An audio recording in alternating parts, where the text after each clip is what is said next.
finally looks like we're going to see some patches, some changes, and some rebalances brought in to Battlefield 4.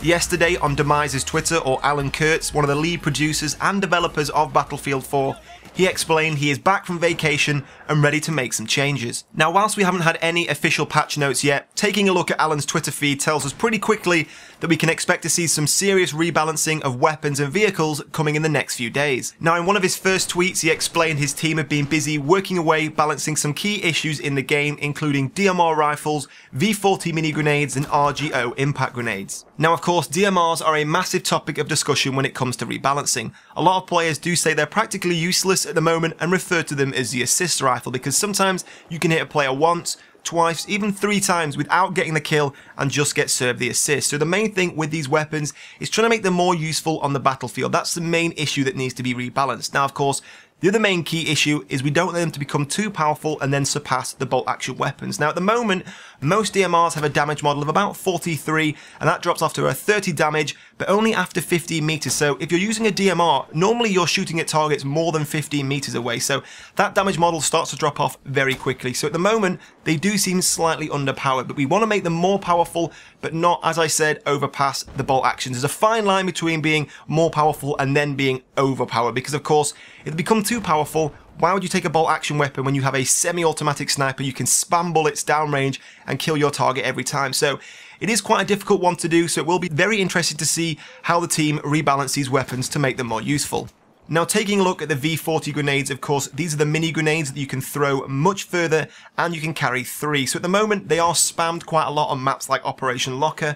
So one of the first things that Alan Kurtz has said is being done is making the explosions look visually much smaller, the sound effect be much less, to show the effect of these grenades is a lot less effective and try and reduce the spam we see on these maps. Because at the moment it does seem like the V40s have practically the exact same splash damage model as a normal frag grenade, so there seems to be no disadvantage to taking these over a normal grenade. Of course, you get 3 rather than 1, you can throw them further, so at the moment it does seem like they are a little bit imbalanced. Now, within his list of rebalances was also the RGO impact grenades. He hasn't gone on to say what is going to actually happen to these yet, but I think it's safe to assume we're probably going to see their damage reduced slightly, because at the moment I feel they are a little bit overpowered. Of course, they explode on impact, so on places like Operation Locker you have a massive advantage of throwing them and the enemy have no chance to run away, and they do practically have the exact same damage model as a standard grenade. Now, moving away from the infantry weapon changes, Alan Kurtz has also said we're going to see some serious change to the 25mm gun on the attack helicopter, making them have a higher direct damage model and a lower splash damage model, so hopefully